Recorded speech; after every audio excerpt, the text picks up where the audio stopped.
Sumuni pangutana nganong manguros man ta. So atong tubago na pinagi sa Biblia. Biblia itong mitod. Kaya magamit po sa Biblia.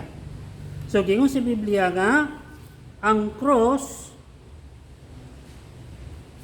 binuang alang niadtong wala maluwas. 1 Korinto kapitulo 1 bersikulo 18. Apan kanatong giluwas gahom kana sa Dios.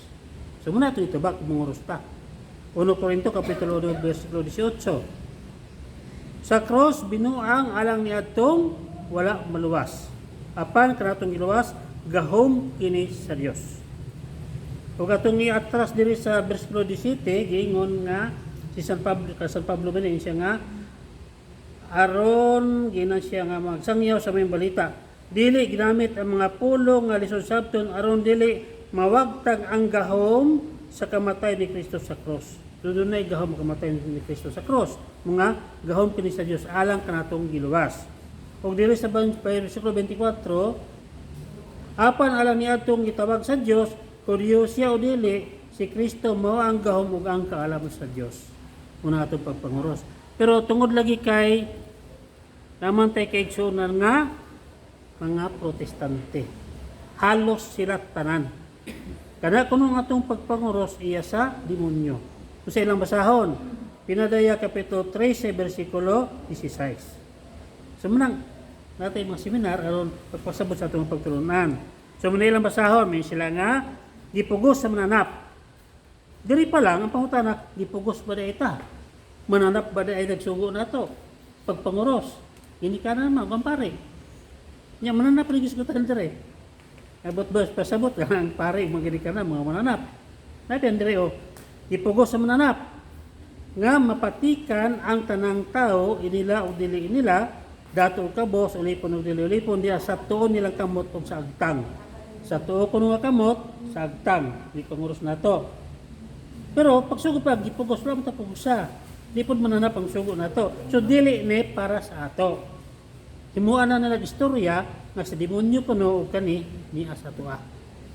Di ang sumpay ana isa katong atong ayon na pagbasa kung sila mo kuno basa ilan na siyang explain lahi po na explanation para nga madala pingon sa ila.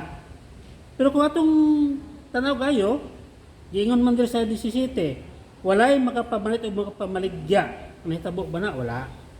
Walay makapamalit o makapamaligya. Gawas niya itong may patik sa ngalan sa manap o sa numero nga simbolo sa mong ngalan. Sa labtunon kini, ang maalam makasabot sa kulugan sa numero sa mananap kay ang numero simbolo man sa ngalan sa katao. Ang numero nini 666. Mamlay mo dungog niyo 666. May sila nga Santo Papa ko nato na. Wala may.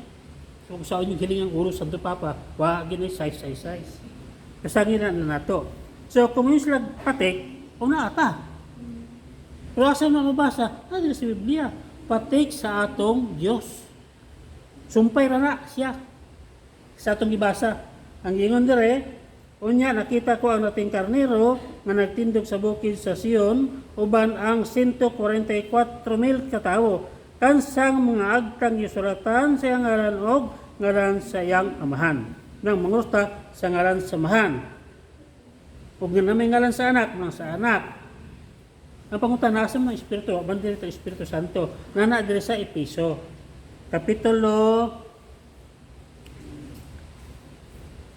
Episo kapitulo 1, versikulo 13. Mga si Espiritu Santo. Mausab ang mahitungod kaninyo sa pagkadungog ninyo sa matuod nga minsay sa mayong balita nga naghatag kanyo kaluwasan, mituo kamo kang Kristo busa, gipatikan kamo sa Dios. Nagipatikan ta. Kung misal kayo patik, natin patik. Pero patik sa Dios. Dili sa 666. Sayop na siya ng ingon nila. Ang ingon, busa gipatikan kamo sa pinagi sa paghatag kanyo sa Espiritu Santo. Unang ilipanguros na ito, natay Espiritu Santo. Ngayang gisad, timaan nga kamo, iya na. So, ilipanguros na ito, iya na ta sa Diyos. Kung nga, nagbasa na ito dito sa Episo, Kapitulo 4, versikulo 30, manigingon. Ug ayaw ninyo pasuba ang Espiritu sa Diyos, kay ang Espiritu mao ang patik sa Diyos. diha kaninyo ilhanan nga kamo iya na. Og garantiya nga mabutang adlaw nga luwason kamo sa Dios munang natay cross. So natin na kamo basa pa ana. So diri sa kaya nga ito pa panguros diri man. Patik sa atong agtang sa ngalan samahan. Anong diri man? Samahan sa anak. Kay cross man ang porma. Amahan anak. Natagya po babasa anak. Asam na siya. Na sa English lang sa Jerusalem Bible, Song of Songs. Ang gingon diha sa awit sa mga awit, Jerusalem Bible, Kapitulo 8, versikulo 6, gingon na, sit me like a sail on your heart. So, timaan, amahan, heartman, on your heart. Like a sail on your arm. Munang, sa ngalang samahan, sa heart, sa ngalang samahan, sa anak, kay Krus ang porma, ngalang samahan sa anak o sa Espiritu Santo. Nasa Biblia. Pero sa Tagalog, sa translation man go, dili kayo na tumakuanan. Pero kung basta natin ang Jerusalem Bible, ang giingon yun diya is, sit me like a sail on your heart. Sa heart o sa arm. Munang panguros na ito dire. So nasa Biblia ang atong pagpanguros. Mao nga, diri sa Pinadayag, Kapitulo 22, versikulo 4, ngunit gingon, makakita sila sa naong niya og ang iyang ngalan isulat diya sa ilang agtang. So natin timaan dire. Sa ngalan samahan, sa anak o sa Espiritu Santo, timaan nga kita iya na sa Dios. Dayon, diri sa Ezekiel, kaya ang Ginoo nagsilot sa mga dautan. Atong timan-an nga ang naay patik nga cross walay labot. So kung wala tay patik sa cross, amunay dakong di malas. Atong basa 9 Ezekiel kapitulo 9 bersikulo 4. So gingon, og giingnan siya sa Ginoo, suroy sa siyudad Jerusalem og ibutag ang patik. Si diri sa Bisaya wala gibutag usay pormas patik. Pero kung basahon ninyo ang Jerusalem Bible, ang giingon nga mark a cross. Nga cross dire. Mark a cross on the forehead dire. So sa Jerusalem Bible, pero dahil gilaktod mong God. Kaya nga no, pag-translate mong God ani apil ang Protestant, allergic mo sila sa cross. Munang wala ibutag ang cross dire. Pero sa Jerusalem Bible, kay Catholic mo na siya, wala tagtagad yun ang cross. Munang gibutag nga mark a cross. So muna muna ningon siya nga suroy sa siyudad Jerusalem ug butahig patik ang agtang sa tanan nga nanghupaw ug nagagulo tungod sa mga ngilngig nga buhat nga gihimo sa mga mulupyo niini. Giingnan usab niya ang uban. Sunod kamo kaniya og pamatyan ninyo sa walay ko kaluoy ang mga mulupyo sa siyudad. Pamatya ang mga tigulang ug ang mga batan-on ingon man ang kabataan o kababainan. Apan ayaw ilaki pagpatay kadtong may patik sa ilang agtang. Dili papel. Kinsa may naipatik sa agtang. Pag hibi ka ng badles, pero kasi bad, diba? Patikan ta diri sa cross. Namanay ka ng abo, ka ng bidita sa lukay. Paano mo na siya ka ng sunugon. Butangan o ka ng tubig o. Deon, amo man ang iana ng among kamot dito. Patikan mo na mo dire. Pero kami una, anaan sa pare. Unang kung duot na mong mahiyo mo nang dagko kay marka dire. Pag ala dako ban. Ay nay po na ugana. So natay patik. Og ang gingon din sa Biblia, ingon ang Ginoo nga apan ayaw ilaki pagpatikan tong may patik sa ilang agtang. So luwas ta. Nya na po na diri sa New Testament, na diri sa Pinadayag, Kapitulo 7. So importante na itong nga natay timaan na kita, yan na sa Diyos. Pinadayag, Kapitulo 7, versikulo 2. So may itong mabasa. Unya nakita ko ang laing anghel nga mikabikan sa sidlakan nga may patik sa buhing Diyos. Mga anghel na may patik sa buhing Diyos. Misinggit siya nga to sabat ka anghel nagyatagan sa Dios og gahom sa paglaglag sa yuta sa dagat. Ningon siya, ayaw pasipadi ang yuta, ang dagat ug ang kakahuyan hangtod nga ang mga sulugoon sa atong Dios kapatikan na mo sa ilang agtang.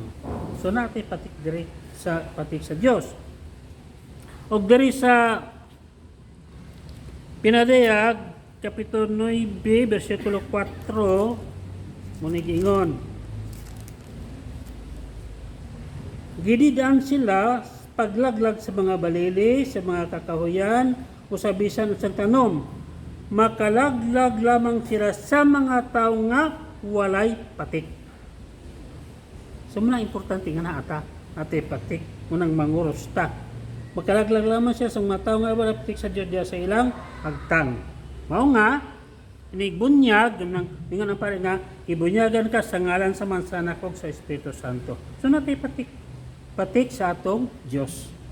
Natibaan nga kita iya na sa Dios.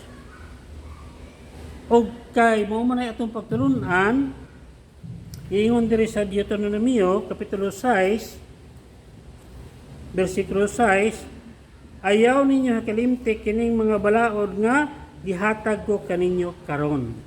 Itudlo kini sa inyong kabataan. Itudlo sa mga anak. Isguti kini kung anak kamo sa inyong balay. Sumunay istoryahan. Pag nasa balay, sa pagtulon, ang pagtulon sa atong simbahan tuduan sa pagpanguros. O magpanaw kamo. Muna pag mulakaw ta, pagi ka sa balay, manguros ta. Muna na dire. O magpanaw kamo. O sa dayo na ninyong katulog. So sa di pa ta matulog, manguros, magampo. So muna gingon sa Biblia. O sa pagmata ninyo sa buntag. So bata, manguros, magampo, para nga gihanta sa Diyos kay kanatong panguros sa mana nga usana siya sa pagampo nato sa Dios.